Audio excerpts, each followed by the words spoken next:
الحمد لله الذي وحده والصلاة والسلام على من لا نبي بعده وعلى آله وصحبه الموفين وعده أما بعد فأعوذ بالله من الشيطان الرجيم بسم الله الرحمن الرحيم فبما رحمة من الله لنت لهم ولو كنت فظا غليظ القلب لانفضوا من حولك فاعف عنهم واستغفر لهم وشاورهم في الأمر صدق الله المولانا العظيم وصدق رسوله النبي الأمين الحنين الكريم. برادران ملت اسلامیہ، اہل سنت والجماعت کے طریقے کے مطابق آئیے کچھ عرض و معروف سے پیش کر آقائے نامدار ساری انسانیت کے محسن محمد مصطفیٰ صلی اللہ علیہ وآلہ وسلم کی بارگاہ میں درود پاک کا نذرانہ پیش کریں اور پڑھیں بآواز بلند اللہم صلی علی سیدنا و مولانا محمد وعلى آل سيدنا ومولانا محمد بارك وسلم صلاة وسلاما عليك يا رسول الله صلى الله تعالى عليك وسلم. آج کے اس خطاب کا جو موضوع میں نے منتخب کیا ہے وہ ہے کہ خواجہ غریب نواز معین الدین چشتی علیہ الرحمت والرضوان کے مزار مبارک پر اچھے اور برے لوگوں کی بھیڑ کیوں رہتی ہے. اور میرا جہاں تک خیال ہے کہ یہ سوال ہر ایک شخص کے ذہن میں آتا ہوگا.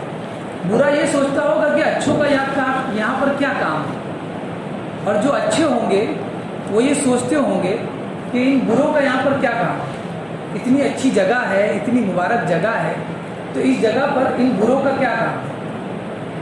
تو یہ دونوں سوچتے ہیں اور یہ سوال ہمارے ذہن میں بھی آتا ہے. تو چلیں اسے حل کرتے ہیں کہ آخر اس کی وجہ کیا ہے. تو سب سے پہلے میں آپ کو بتاؤں اس کے دو ریزنز ہیں جو میں نے ڈیٹیکٹ کیا. سب سے پہلا ریزن ہے نبی پاک صلی اللہ علیہ وآلہ وسلم کی وہ حدیث جس میں آپ صلی اللہ علیہ وسلم نے ارشاد فرمایا قد نہیتکم عن زیارت القبور فزوروها.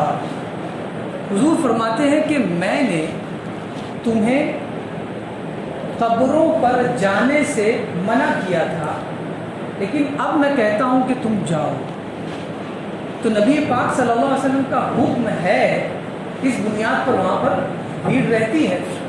اب ظاہر سی بات ہے کہ وہ رحمت للعالمین ہے، اچھوں کے لیے بھی رحمت ہے اور بروں کے لیے بھی رحمت ہے. تو لہٰذا ہر ایک کو ان کا حکم ماننا ہے، اور اس بنیاد پر اچھے اور برے ہر ایک کوالٹی کے لوگ آپ کو وہاں ملیں گے اور سب کی نگاہ میں یہی حکم ہوتا ہے. سوال یہ ہے کہ یہ جو حدیث شریف ہے، آپ میں سے بہت لوگ یہ سوچیں گے کہ اس حدیث شریف کو ہم نے پہلی بار سنا ہے، تو جب ہم نے سنا ہی نہیں تھا تو کیسے وہاں جمع ہو گئے، تو اس پر عمل کیسے ہوا. تو یاد رکھیں احادیث کا متن جو عبارت ہے، جو لائن میں نے عربی میں پڑھی ہے وہ آپ نے آج سنی ہوگی، لیکن اس کا مفہوم علماء سے آپ نے ایک نہیں بلکہ کئی بار سنا ہوگا، اور اسی بنیاد پر آپ قبور کی زیارت کے لیے جاتے ہیں. اور اسی میں اگر قبر کسی متقی کی ہو، اگر قبر کسی متقی اور پرہیزگار کی ہو تو سوچیں کہ وہاں سے ہمیں کیا ملتا ہے. تو آئیے سب سے پہلے میں حدیث شریف سے شروع کرتا ہوں. نبی پاک صلی اللہ علیہ وآلہ وسلم ارشاد فرماتے ہیں، بہت ہی شاندار حدیث ہے. یعنی میں ہمیشہ یہ چیز کی کوشش کرتا ہوں کہ جو روایات اسلام میں ہیں اور جسے ہم کرتے ہیں تو ہم اسے روایتی طور پر نہ کریں. مثال کے طور پر جیسے کہ اجمیر شریف ہم جاتے ہیں، خواجہ غریب نواز کا عرس مناتے ہیں، تو اس لیے نہ منایا جائے کہ پچھلے سال بھی منایا گیا تھا یا ہم سے پہلے لوگ منایا کرتے تھے. بلکہ اس منانے میں ہماری روح بھی شامل حال ہونا چاہیے.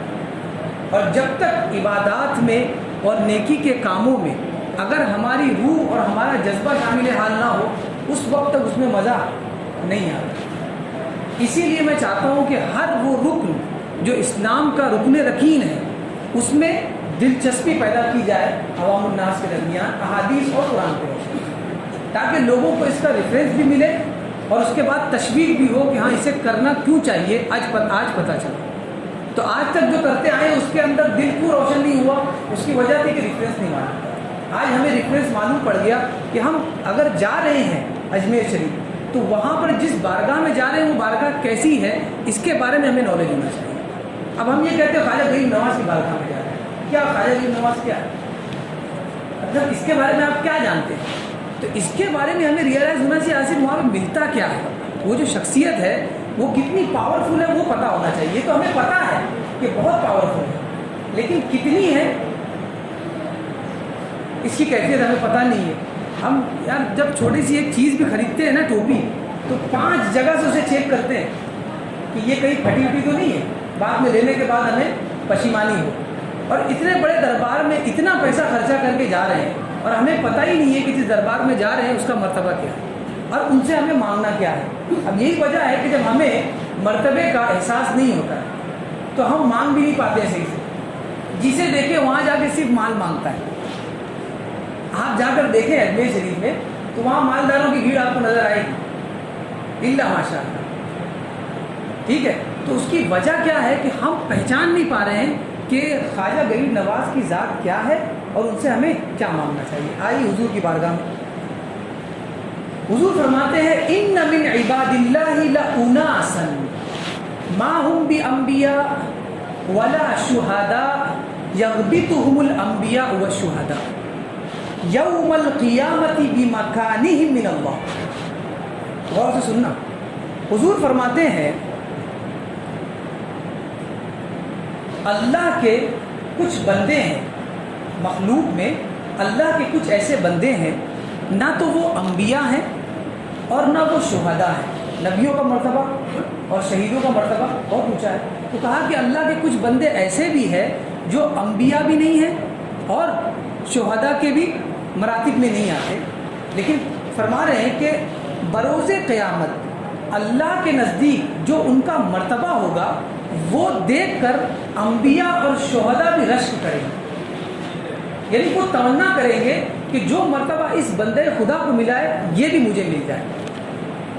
کہنے کا مطلب یہ ہے کہ وہ انبیاء سے اونچے نہیں ہیں، لیکن ہر نیکی کرنے والا اور نیکی میں لالچ کرنے والا، حرص کرنے والا یہ سوچتا ہے کہ میں نے جتنی نیکی کی ہے اس کے بعد بھی اور نیکی مل جائے. تو انبیاء یہ چاہیں گے کہ ہم تو نبوت کے اعلیٰ مقام پر فائز ہیں، اس کے باوجود ہمیں یہ مقام بھی چاہیے. لیکن بروز قیامت جب وہ لوگوں کے سامنے آئیں گے تو انبیاء اور شہداء قیامت کے روز یہ دونوں بہت ہی اونچی پرسنالٹی ہوگی، لیکن یہ ان لوگوں کو دیکھ کر تمنا کریں گے کہ یہ جو ہے ان کے پاس جو کوالٹی وہ ہمارے پاس بھی ہو گیا. آگے فرما رہے ہیں قالوا، ہمارا سوال، اور ہمارا سوال کون کرتا ہے؟ صحابہ اکرام. صحابہ نے عرض کی یا رسول اللہ فخبرنا من ہم، یا رسول اللہ ہمیں بتائیں کہ وہ لوگ ہیں کون. اب حضور فرماتے ہیں ہم قوم تحابوا بروح اللہ علی غیر ارحام بینہم ولا اموال یتعاطون. فرمایا وہ قوم ہے، وہ لوگ ہیں جو صرف اللہ کے لیے لوگوں سے محبت کرتے ہیں اور ان کے اور لوگوں کے درمیان جن سے وہ محبت کرتے ہیں کوئی خونی رشتہ نہیں ہوتا، نہ کوئی مال اور دولت کا لین دین ہوتا ہے. بغیر مال اور دولت کے اور بغیر خونی رشتہ کے کیا ہم کسی سے محبت کر لیتے ہیں؟ ہم کسی کا کام بنا دیں گے؟ نہیں. جب تک کہ ہمارا رشتہ دار نہیں ہو یا ہمارا اس سے کچھ لینا دینا نہ ہو کاروباری اعتبار سے تو ہم اس سے اپنی فیلڈ بنائے رکھتے ہیں. لیکن اللہ تبارک و تعالیٰ کے محبوب نے فرمایا کہ وہ قوم ہوگی جو صرف اللہ کے لیے لوگوں سے محبت کرے گی اور کوئی وجہ نہیں ہوگی، نہ مال اس میں وجہ ہوگی نہ خونی رشتہ ہوگا. آگے فرمایا فواللہ ان وجوہہم لنور وانہم لعلی نور. اور اللہ کی قسم ان کے چہروں پر اللہ کا نور ہوگا اور وہ نور پر ہوں گے. چہرہ نورانی اور وہ خود نور پر بیٹھے ہوئے ہوں گے, نور کے تخت پہ. آگے ان کی صفت بتائی کہ اگر وہ دنیا میں اگر پہچاننا ہے انہیں دنیا میں تو کیسے پہچانو گے؟ فرمایا وَلَا يَخَافُونَ إِذَا خَافَ النَّاسِ, اور جب لوگ ڈرتے ہوں گے تو وہ بالکل نڈر ہو کر رہیں گے. جب دنیا ڈر رہی ہوگی کسی مرض سے یا کسی دشمن سے تب وہ لوگ بالکل نڈر ہوں گے. وَلَا يَحْزَنُونَ إِذَا حَزِنَ النَّاسِ, اور جب لوگ غم کا شکار ہو جائیں گے تو وہ بالکل غم سے بری ہوں گے. یہ ان کی نشانی ہے. وہ ہر حال میں خوش ہوں گے.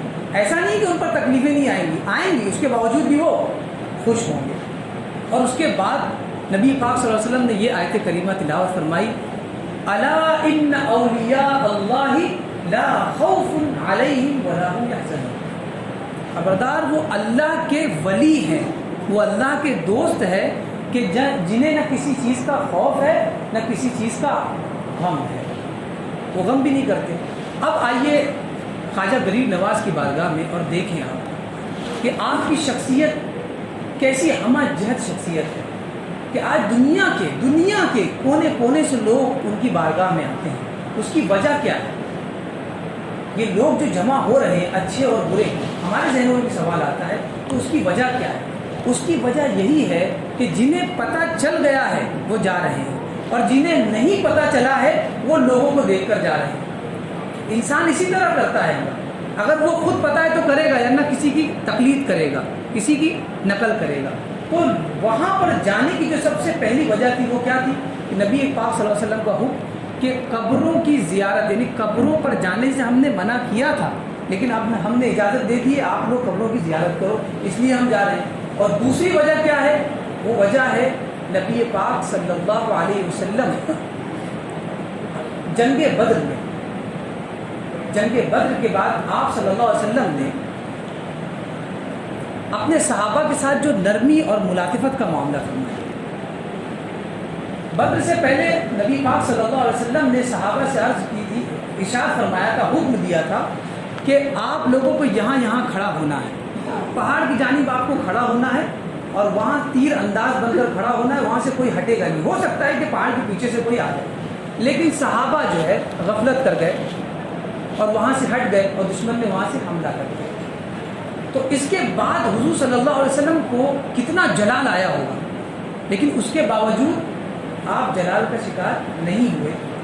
اور پھر اللہ تبارک و تعالیٰ نے یہ آیت کریمہ نازل فرمائی, فَبِمَا رَحْمَةٍ مِّنَ اللَّهِ لِنْتَ لَهُمْ. یہ اللہ کی مہربانی ہے محبوب آپ پر کہ آپ اپنی قوم کے لیے مہربان ہو گئے, نرم اور لطیف ہو گئے. وَلَوْ كُنْتَ فَضًّا غَلِيظَ الْقَلْبِ لَانفَضُّوا مِنْ حَوْلِكَ. اور اے حبیب اگر آپ ترس مزاج ہوتے یا سخت لہجے والے ہوتے تو آپ کے پاس لوگوں کی بھیڑ نہ ہوتی, لوگ آپ کے پاس سے بھاگ جاتے. فَاعْفُ عَنْهُمْ, آپ انہیں معاف کر دیں. وَاسْتَغْفِرْ لَهُمْ, اور ان کے لیے مغفرت کی دعا کریں. وَشَاوِرْهُمْ فِي الْأَمْرِ, اور اپنے معاملے میں جنگی معاملات میں ان سے مشاورت کریں, ان سے مشورہ کریں. اب یہاں دیکھیں سید الانبیاء والرسل, سید ولد آدم, پوری انسانیت کے سردار, پوری انسانیت کے سردار نبی پاک صلی اللہ علیہ وسلم حبیب ہیں, محبوب ہیں. اور اس کے بعد اللہ تبارک و تعالیٰ ارشاد فرماتا ہے وَلَوْ كُنْتَ فَضًّا غَلِيظَ الْقَلْبِ, اگر آپ کا مزاج سخت ہوتا لَانفَضُّوا مِنْ حَوْلِكَ, باوجود اس کے کہ آپ میرے بھیجے ہوئے پیغمبر ہو, اس کے باوجود بھی لوگ آپ سے دور بھاگ جاتے ہیں. یہ سائیکلوجی ہے انسان کی. انسان اسی سے قریب ہوتا ہے جس سے محبت ملتی ہے, اور محبت کو پہچاننے کے لیے عقل کی ضرورت نہیں ہوتی. یہ آپ سمجھ لیں, محبت کو پہچاننے کے لیے عقل کی ضرورت نہیں ہوتی, اس لیے کہ ہمارا چھوٹا سا بچہ ہوتا ہے 2 سال کا 2.5 سال کا, اسے کیا عقل ہے, اسے شعور اس کا بیدار نہیں ہوا. اس کے باوجود اگر والد کی طرف سے سختی ہوتی ہے تو آپ بتائیے وہ بچہ والد کی طرف جاتا ہے؟ آج موسٹلی ایسے بچے ملیں گے آپ کو جو والدہ سے زیادہ محبت رکھتے ہیں. اس کی وجہ کیا ہے کہ محبت وہاں سے زیادہ ملتی ہے. سختی ہوتی ہے والد کی طرف سے اور محبت ملتی ہے والدہ کی طرف سے. تو یہ جو محبت کا معاملہ ہے نا، اسے ہر بے زبان سمجھتا ہے. کتے کو بھی اگر آپ ایک روٹی ڈال دیں تو کتا دوسرے دن سے آپ کے دروازے پر حاضر دینا شروع کرتا ہے. یہ محبت ہوتی ہے. اور یہی محبت، اسی محبت کو خواجہ غریب نواز علیہ رحمت و رضوان نے لوگوں کے درمیان پایا ہے.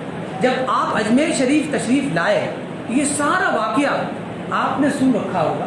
ان شارٹ میں آپ کو بتاؤں کہ جب آپ تشریف لائے تو آپ سوچے کہ آج ان کا غلبہ اتنا زیادہ ہے، اس وقت کتنا ہوگا. ذرا سوچیں آپ. اور اس وقت جہاں پر یعنی اجمیر شریف میں، راجستھان میں آپ جائیں، وہاں پر اجمیر شریف کو چھوڑ کر آپ دوسرے علاقوں میں جائیں، جتنے آپ کو کٹر پنتھی ہندو ملیں گے اور کہیں نہیں ملیں گے.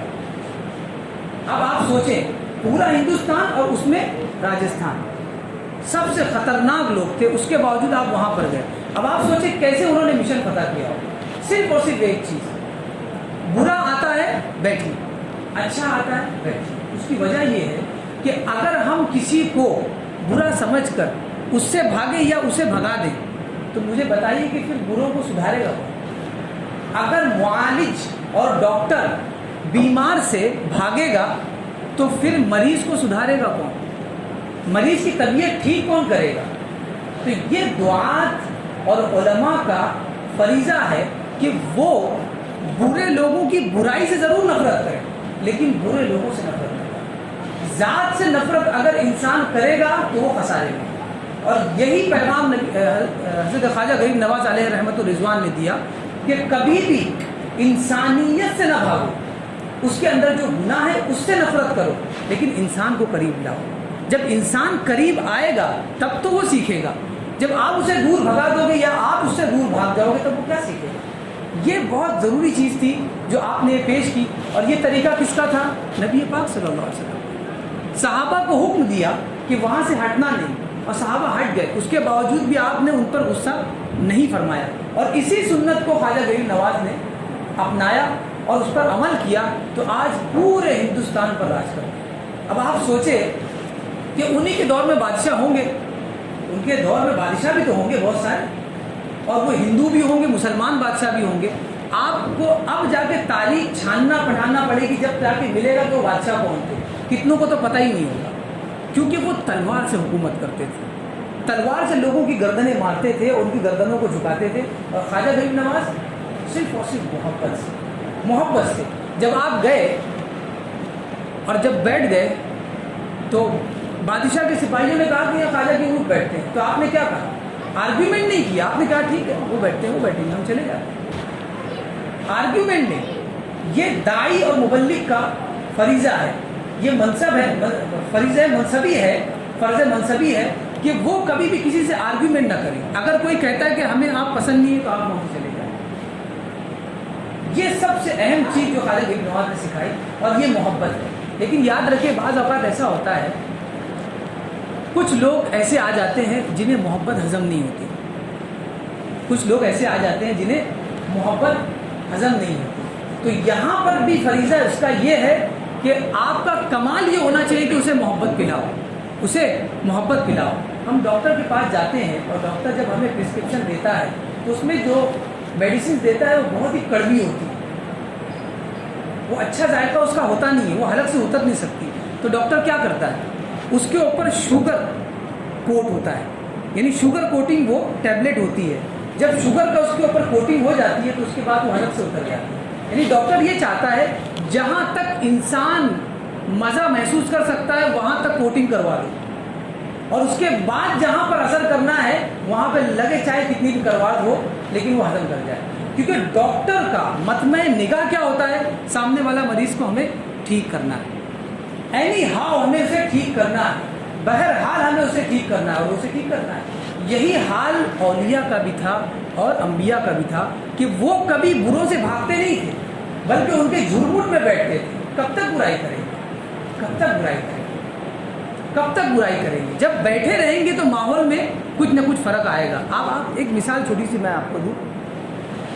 یہاں پنکھا چالو ہے اور کہیں پنکھا چالو نہیں ہے. اگر یہاں پر کوئی شخص بیٹھا ہے تو اسے ہوا لگ رہی ہے، اگر کوئی دوسرا شخص ان کے بازو میں بیٹھ جائے تو وہ چاہتا نہیں کہ مجھے ہوا نہ لگے، وہ چاہتا ہے کہ مجھے ہوا نہ لگے. اس کے باوجود اگر اس کے سامنے بیٹھ جائے تو پنکھے کے قریب اس کو ہوا لگے گی. بس یہی صحبت کا اثر ہوتا ہے صوفیہ کی کہ جب ہم ان کے قریب جاتے ہیں تو محبت پیدا ہونے لگتی ہے اور وہ صرف محبت کا درس دیتے ہیں. وہ چاہے چرسی ہو, چاہے گنجیڑی ہو, چاہے اچھا ہو یا برا ہو, ہر حال میں آپ کو یہاں آنا ہے. اس لیے کہ برے آپ معاشرے کی نگاہ میں ہو. اگر اچھا کرنے والا اچھے اور برے کی تمیز کرنے لگے تو پھر وہ برے کو اچھا کب کرے گا؟ تو برے کو اچھا کرنا کمال ہے. میں آپ کو ایک مثال دوں, یہ سب سے اہم چیز ہے دعات کے لیے کہ وہ برے کو اچھا کرے اور انہیں ایسی ٹیبلٹ دے جس پر شوگر کی کوٹنگ ہو, یعنی اس کے اوپر شکر کا پانی چڑھا ہوا ہو اور وہ ان کی حلق سے اتر جائے. اس کے بعد جب ان کی طبیعت صحیح ہوگی نا وہ آپ پر فدا ہو جائے. اور یہی حال ہوا ہے ہندوستان میں کہ خواجہ غریب نواز کو لوگوں نے ناپسند کیا, لیکن آج اس دربار میں جا کر دیکھے مسلمان ہو یا غیر مسلم ہو, ہر ایک وہاں پر جمع آپ کو نظر آئے, چاہے وہ کسی اور کی محبت کو کیش کرنے کے لیے آتا ہو, لیکن جمع تو اسی لیے ہوا ہے نا کہ خواجہ صاحب وہاں پر ہے. تو یہ محبت کا درس ہے. محبت کا درس کبھی بھی ہارتا نہیں. آپ طاقت سے کچھ لوگوں کو کچھ دیر کے لیے جیت سکتے ہیں, ہمیشہ کے لیے نہیں جیت سکتے. وہ پرتھوی راج چوہان اور پتہ نہیں کتنے بادشاہ, شہاب الدین غوری, وہ آئے چلے گئے, مسلمان بھی تھے غیر مسلم بھی تھے, کوئی انہیں یاد نہیں رکھتا ہے, بتانا پڑتا ہے لوگوں کو. اور خواجہ غریب نواز کو زیادہ تر ان پڑھ لوگ جانتے ہیں. تعجب تو یہ ہے, وجہ کیا ہے؟ محبت کی کوئی زبان نہیں ہوتی ہے. محبت کو ہر ایک انسان کیچ کر لیتا ہے, ہر ایک انسان کیچ کر لیتا ہے. اب میں ایک چھوٹا سا واقعہ آپ کے سامنے بیان کروں جس سے ہمیں یہ مہمیز ملے گی کہ کس طرح بروں کو ہمیں سدھارنا ہے. اب ظاہر سی بات ہے, آپ سوچو کہ ہم تو کوئی مولانا نہیں ہے, کوئی مبلغ نہیں ہے. دوستو, ہمارے گھروں میں بھی بہت سے لوگ ایسے ہیں جو ابھی راہ راست پر نہیں آئے. بہت سے والدین ہیں جو اپنے بچوں سے پریشان ہیں, بہت سے بچے ہیں جو اپنے والدین سے پریشان ہیں. وہ سگریٹ نہیں چھوڑ رہے, وہ شراب پینا نہیں چھوڑ رہے, وہ کیرم کھیلنا نہیں چھوڑ رہے. دونوں کی پریشانیاں ہیں, دونوں ایک دوسرے سے کے مقابلے میں. تو ان دونوں کو کس طرح سے یہ چیزیں کرنی ہے, ان کا یہی سلیقہ ہے اور طریقہ ہے کہ وہ شوگر کوٹنگ کریں. یاد رکھیں, جب کسی گنہگار کو آپ سختی سے کرو گے, آپ سگریٹ پیتے ہو, یہ معاشرے میں سب سے بری چیز ہے. آپ سگریٹ پیتے ہو, اس کے بعد آپ کہو سگریٹ مت پیو, اس سے لنگس خراب ہو جاتے ہیں. اب بتائیے آپ کی بات مانے گا؟ سب سے پہلے آپ نے اسے ڈانٹ دیا. اب وہی اگر محبت سے آپ کہتے اسے تو وہ سگریٹ فوراً بجھا دیتا, 10 کی ہوگی 15 کی. تو یہ محبت کا کمال ہے. اب آئیے میں آپ کو ایک واقعہ سنا دوں. ایک بادشاہ تھا, اس بادشاہ نے خواب میں دیکھا کہ اس کے سارے دانت گر گئے, سارے دانت گر گئے. صبح اٹھنے کے بعد اس نے خواب کی تعبیر بیان کرنے والے ایک معبر کو بلایا اور اس سے پوچھا کہ اس خواب کی تعبیر کیا ہے, میرے سارے دانت گر گئے. تو اس معبر نے کہا کہ بالکل ظاہر سی تعبیر ہے کہ آپ کے جتنے خاندان میں لوگ ہیں, آپ کے اہل خانہ, سب کی سب مر جائیں گے. یعنی اس کو بھی اپنی زندگی سے پیار نہیں تھا لگتا. جتنے بھی اہل خانہ آپ کے ہیں خاندان والے, وہ سب کی سب مر جائیں گے. تو بادشاہ کو اس کی بات پسند نہیں آئی. دیکھیے یہاں پر, دیکھیے یہاں قریب کرنا مقصود تھا, لیکن انہوں نے کیا کر دی, حقیقت بیان کی. لیکن حقیقت کیا ہے؟ شوگر کوٹنگ نہیں تھی. اب دوسرے معبر کو بلایا گیا, اس کی بات, اس کو بھگاؤ یہاں سے. دوسرے کو بلایا گیا, کہا کہ بتاؤ اس کی تعبیر کیا ہے, پورے دانت گر گئے ہیں, ایسا خواب میں نے دیکھا ہے. اس نے کہا, اب اس کو تو پتہ چل گیا تھا کہ پہلے کیا جواب ملا ہے, اور حقیقت میں وہی تعبیر تھی. اب اسے بھی وہی تعبیر بتانا ہے, سچ بھی بتانا ہے اور جان بھی بچانی ہے. یعنی محبت بھی برقرار رکھنی ہے اور سچ بھی بتانا ہے. اس نے کہا کہ اس کی تعبیر تو یہ بنتی ہے کہ آپ کی عمر آپ کے خاندان والوں سے سب سے اونچی ہوگی. آپ کی جو عمر ہے آپ کے سارے خاندان والوں سے سب سے لمبی ہوگی. یعنی آپ سب سے زیادہ جیو گے آپ کے خاندان میں. کیا مطلب ہوا اس کا مطلب کیا ہوا؟ آپ اپنے خاندان میں سب سے لمبی عمر جیو, کیا مطلب ہوا؟ یعنی سب مر جائیں گے تب بھی آپ زندہ رہو. بات وہی ہے, لیکن بات کہنے کا انداز الگ تھا. تو اسی لیے کسی مجرم کو اس کے جرم کو یاد دلا کر, اسے ڈانٹ ڈپٹ کر کے کبھی بھی ہم اصلاح نہیں کر سکتے. اسی لیے ہمارے درمیان یہ بزرگان دین کی ہستیاں ہیں جو ہمیں سکھاتی ہیں کہ کیسے ہم اپنے گھر میں اصلاح پیدا کریں. اللہ تبارک و تعالیٰ کی بارگاہ میں دعا ہے کہ ہمیں خواجہ غریب نواز علیہ الرحمۃ و رضوان کے راستے پر چلنے کی توفیق عطا فرمائے, اور ہمیں اپنے گھر میں اور اپنے گھر والوں کو ان کی محبت کا درس دینے کی